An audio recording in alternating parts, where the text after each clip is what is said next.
In this video, I'm going to show you how you can get your BMW Z4 to go from this old dated infotainment to this wireless CarPlay and Android Auto unit running completely through your factory BMW system. Without any further delay, let's get started. Now, the first thing you want to remove is this plastic trim around your CIC radio control.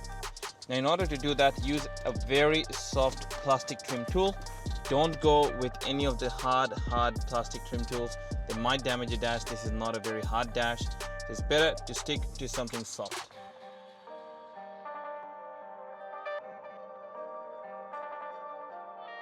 So as you can see, this trim around the radio is only held in by these 4 locking clips. So get this out, put it to the side, and then it's going to reveal these PH2 screws that you have to get out in order to remove your radio.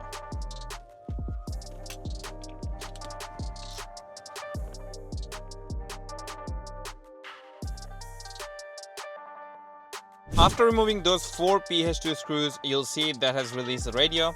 Now, before we take the radio out, we want to put some nice microfiber around this area, so that way we do not damage anything or scratch anything when we're getting the radio out.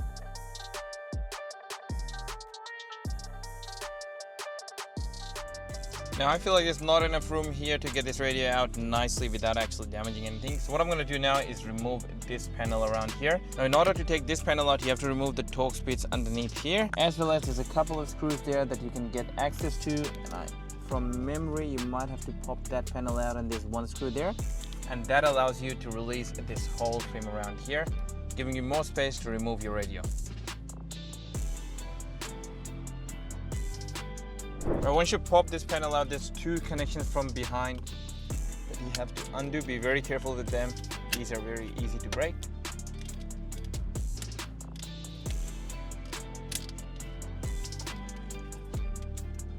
There's also 1 connection here for your start-stop.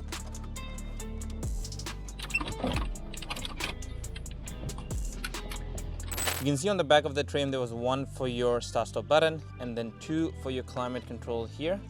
So once you have all of that out, we can go ahead and start removing the radio.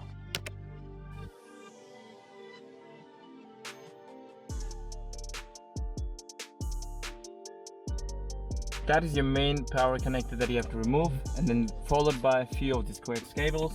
So what I like to use is one of these soft plastic trim tools to remove the connections without actually damaging anything.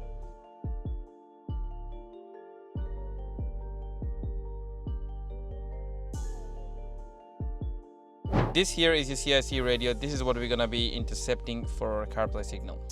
Now, this here is our CIC kit designed specifically for this radio system.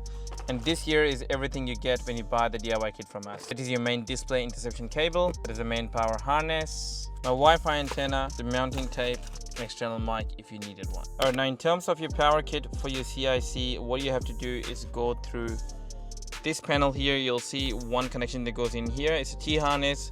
Same with your microphone splitter. Do both of them, run it along inside and get it up here. This is where we're going to be mounting a module. Once you have everything running there, then you can start plugging in. And then other thing you want to make sure is you have the right dip switch settings for your CarPlay. So what I've done here at this point is gone ahead and test everything. Just connect my phone, make sure the calls are working and everything. What I would do is use a factory Bluetooth and mic for my calls, so I didn't have to actually use a mic splitter.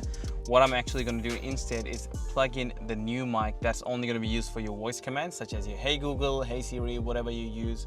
All of that is going to still be functional. And the place where I'm mounting my module is around here. So what I'm going to do at this point is disconnect everything, get all of my wires behind here nicely and neatly.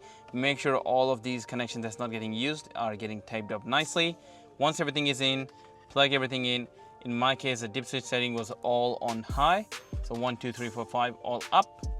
Now, once everything is plugged in, I can start plugging things back in their joint and do some testing. Make sure everything is working. Once everything is all good, we are happy, you can go ahead, put the fascia back on. All of the connections behind it, the radio, the fascia for the radio. The USB is going to run into the glove box. There's a nice opening around there. You can just fish it along there. Very easy. Now, what I've done here is just gone ahead and plug everything back in just how it was supposed to be. There's an additional microphone that I plugged in just for your voice command, so it can sit there. It's not going to cause any problem in the calls because we're using factory Bluetooth and mic for your original calls. And then I've run USB all the way along here and then going down into the glove box. So that's my USB done. Now the only thing I have to plug in is my original factory radio. Now the only thing left to plug in here is my fascia first, because I have to screw it in before the radio goes back in. Once the fascia is on, I can plug the radio back in, and with the radio back on, we can go ahead and fix the steering column again back in place. So I was trying to do a mic splitter there, but I figured it's not needed. There's no point doing it. We're using factory Bluetooth anyways. So I've gone ahead and left that for now. So what I'm gonna do is put it all back together, put the radio back in, do some testing, make sure everything's working. And once all happy, then we're done.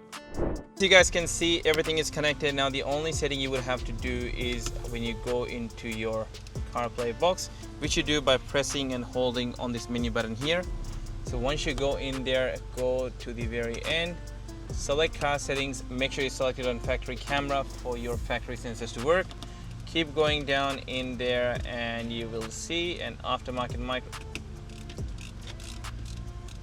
And you'll see the microphone option is the aftermarket microphone. Make sure that's selected for your voice commands to work.